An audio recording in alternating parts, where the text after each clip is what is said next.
annexed after 2013 to the city of Manor are not currently eligible to receive. The city of Manor is precluded from receiving sales tax revenue from properties annexed after 2013. That revenue goes to ESD 12, which had the original entitlement. That is the current status of that. Is that a good? Is that a, Yes, well said. okay?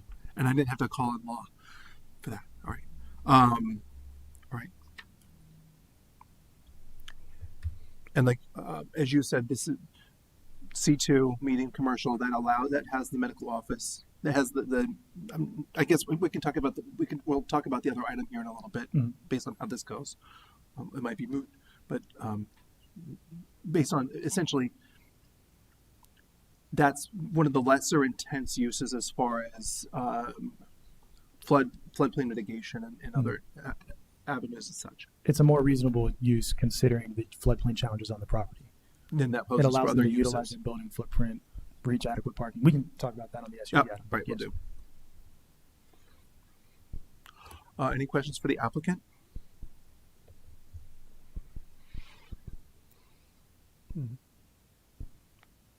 All right.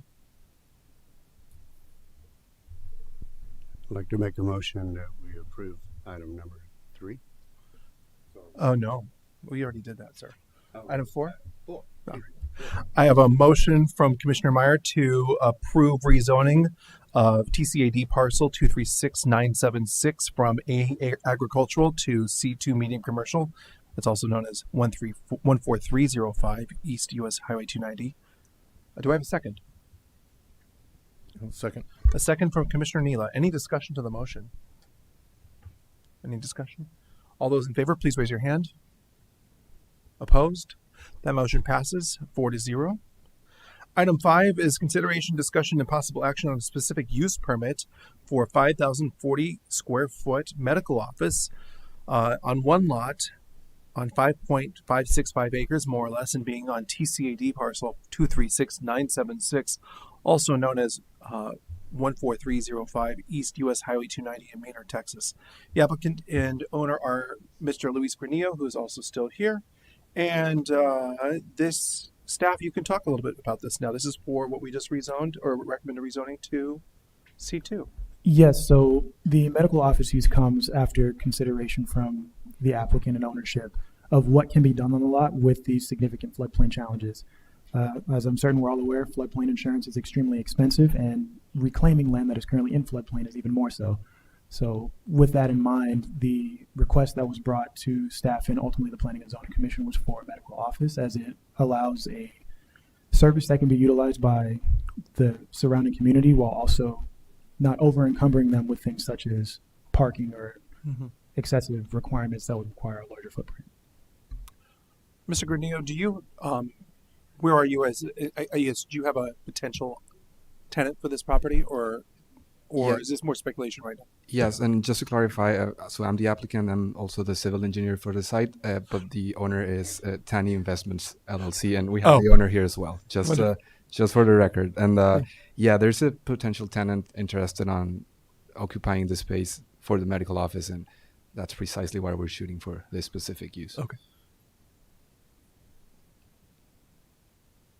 And you're comfortable with, as he'd mentioned, the different rates and risks and things that would come into play there for Right. the overall operation of a type of facility here on this property. Right, and we've been working closely with city staff with regards to like some requirements like parking and that type of those type of requirements that might limit the site. But I think we're close in the concept plan that we've been working on, that it works for our specific use, that we can have a decent footprint for this facility to operate, and I think we should make it work.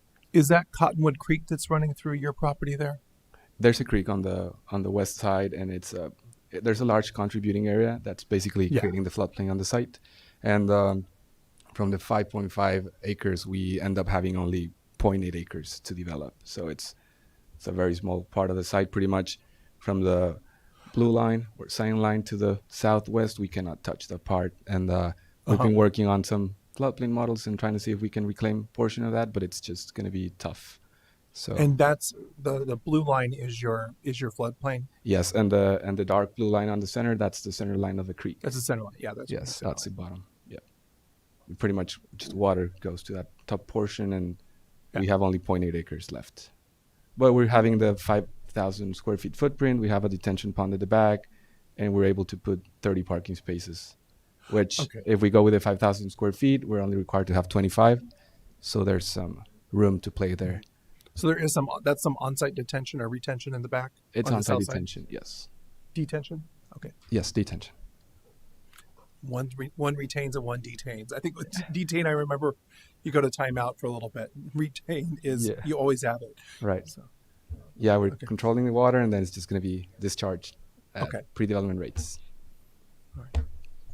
Do you have a specific idea of how much above that floodplain elevation your foundation would be?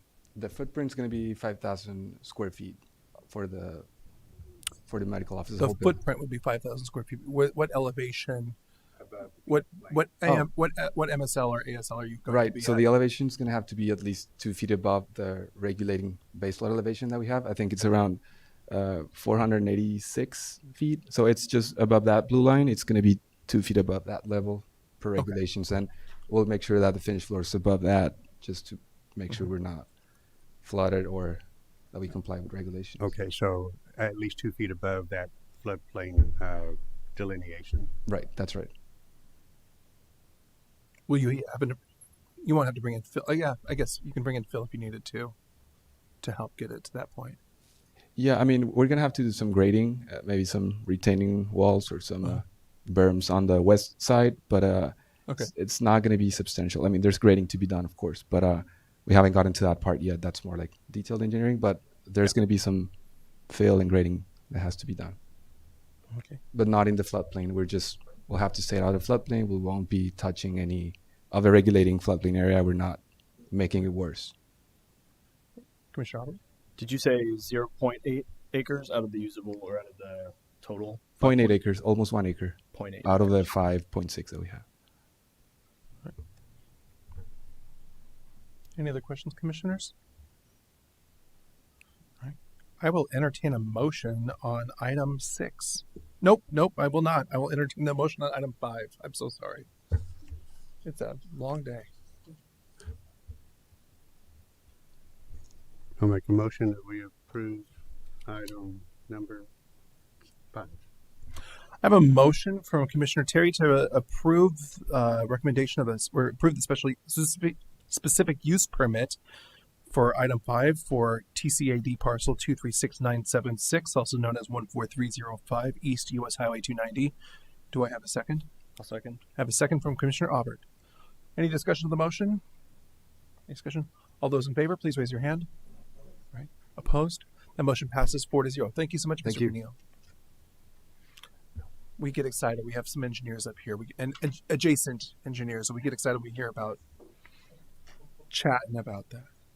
All right, moving on. Thank you so much, you guys. Item 6, we are going to have consideration, discussion, and possible action on a coordinated sign plan amendment for the Minimax gas station located at 13320 East US Highway 290 in Maynard, Texas. Mr. Moradi, are you here? Yes. Perfect. Oh, hello again. Staff, do you mind talking a little bit about this amendment to the sign plan that we talked about before? Yes, so this has come previously, and the amendment is to allow for signage on their canopy. With coordinated sign plans, all signage on your property has to be accounted for, and if it's not, you can't have it. So the intent of this is to allow them to have their different branding for whatever fuel entity ends up being utilized for the location. And please correct me if I'm missing anything. No, that's good. So is it safe to say the original sign plan, coordinated sign plan, had no signs on it, or what's the? So the original coordinated sign plan, the whole plan has been provided for your view just in case there was questions or a refresher needed.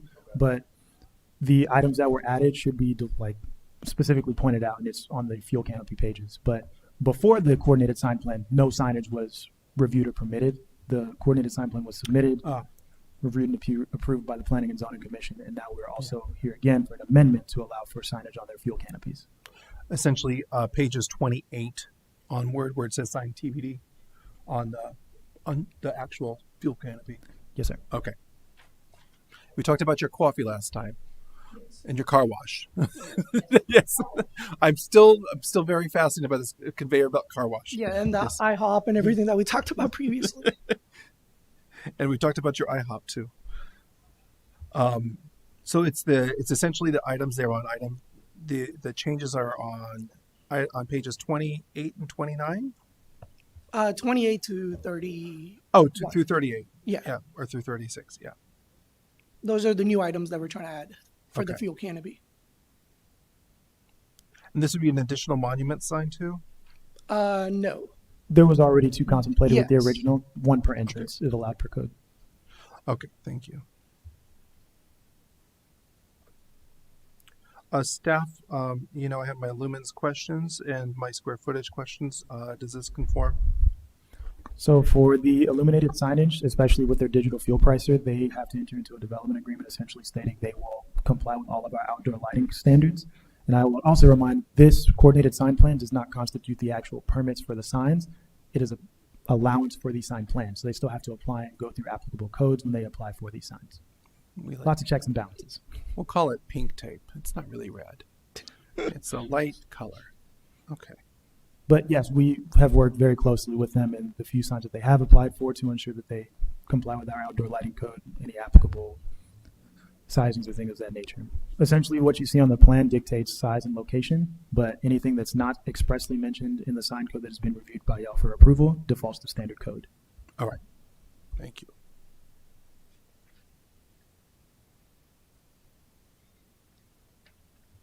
Are there administrative waivers they can get to any of those things, lumens or any of the other items? No, because the development agreement that they enter into for the digital fuel pricer is it's a contract stating you would have to follow those guidelines. Thank you.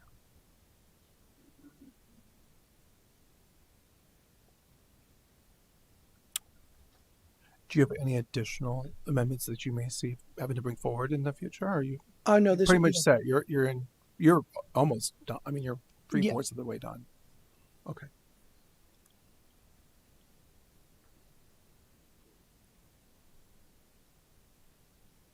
Any other questions, commissioners? I will entertain. Oh.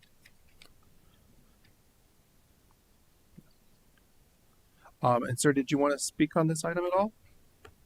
No, we already went over I majority of it. I apologize. I just pulled your card and I was like, oh, he signed up to be not just speaking, but to available for questions as well. All right, commissioners.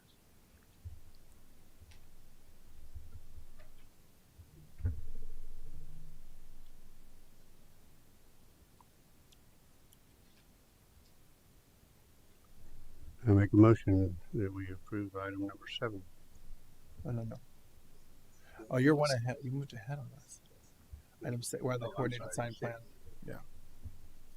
I have a motion from Commissioner Meyer to approve the coordinated sign plan amendment for the Minimax gas station located at 13320 East US Highway 290 in Maynard, Texas. Do I have a second?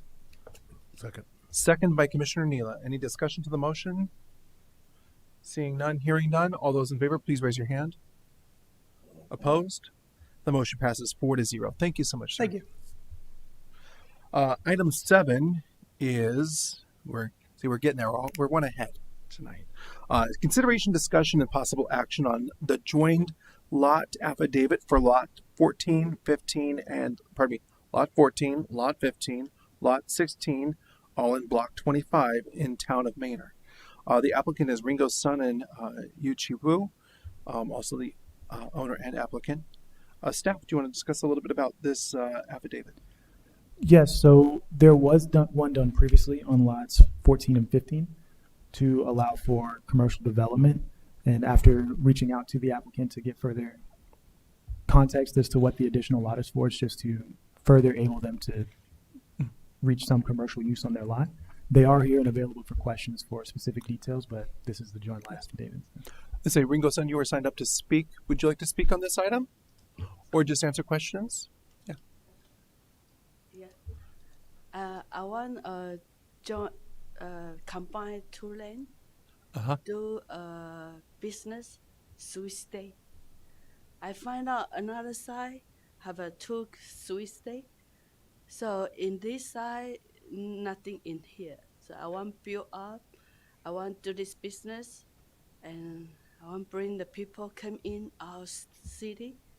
We have a TV that people come to our place, play the game, and watch TV and music. So I'm very happy I can do this business if I can. That's why I want join combine together, and I have a parking lot. Okay. Uh-huh. This property would be used for a parking lot for the facility? Yeah. Okay. Uh-huh. Thank you so much, Ms. Sun. That's it, right? Yes, thank you so much, Ms. Sun. Okay. Any questions for the applicant?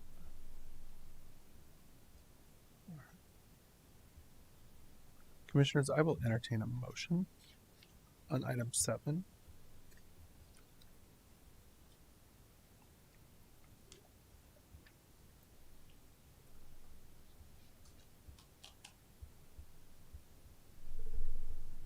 I'll make a motion that we approve item number 7. I have a motion by Commissioner Meyer to approve item 7, which is the joined lot affidavit for lots 14, 15, and 16 in Block 25 in the town of Maynard. Do I have a second? I'll second. I have a second by Commissioner Aubert. All those in favor, please raise your hand. Opposed? That motion passes 4-0. Yes, 4-0. Thank you so much, Ms. Sun. The final item on tonight's agenda is consideration, discussion, and possible action on a setback waiver for 210 East Browning Street in Maynard, Texas by T001 Management, LLC, the owner and applicant. We have 3 people signed up to speak in favor of this item tonight. Victor Pena, Luis Carrillo, and Tori Overton. Would either of you like to speak on this item? Just some rebel rousers joining us here. Mr. Overton, did you want to speak on this? No, sir, but I will. Oh, we can have staff speak to. You brought a diorama. Come on, you got to show it. Yeah. Can I bring this to you? Let's ask staff. No, they can't. Staff can bring it. This is a scaled model of how it would sit on the lot. And the only thing that's encroaching in the setback is the back patio. The house itself is not encroaching in the setback. Okay.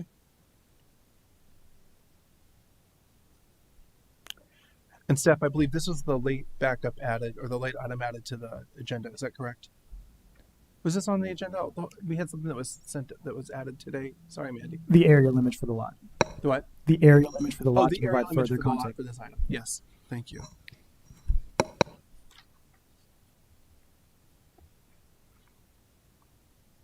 The current setback for this is 20 feet, and the requested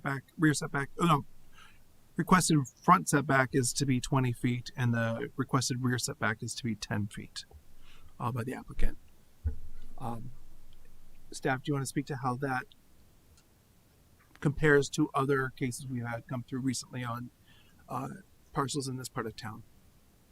So specifically in Old Town Manor, Yeah. we allow for setback waivers because of how stringent the current setbacks are with the 25-foot front, 15-foot side, 20-foot rear. That makes it very hard to adequately build anything. So we offer the opportunity to apply for setback waivers in the event that more space was needed to utilize the lot. Standard setbacks we're seeing are typically 20, 10, 5, and 5 in a lot of our subdivisions or a lot of our PUDs. Mm-hmm. Okay.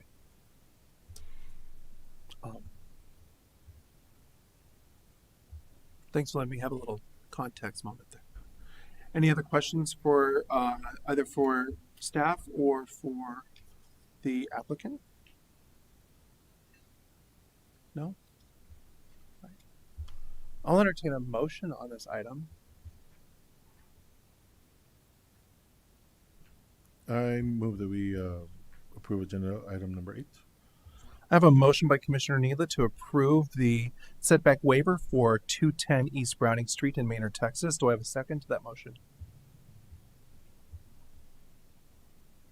I'll second. I have a second by Commissioner Meyer. Any discussion to the motion? Seeing and hearing none, all those in favor, please raise your hand. Opposed? That motion passes 4-0. With that concludes the business of the. Thank you so much, sir. With that concludes the business of the Manor Planning and Zoning Commission for Wednesday, August 13th, 2025. I'll entertain a motion to adjourn. I'll make a motion to adjourn. I have a motion by Commissioner Aubert to adjourn. Do I have a second? I'll second. A second by Commissioner Meyer. All those in favor, please raise your hand. Opposed? That motion passes 4-0 at 7:05 p.m. on Wednesday, August 13th. Thank you.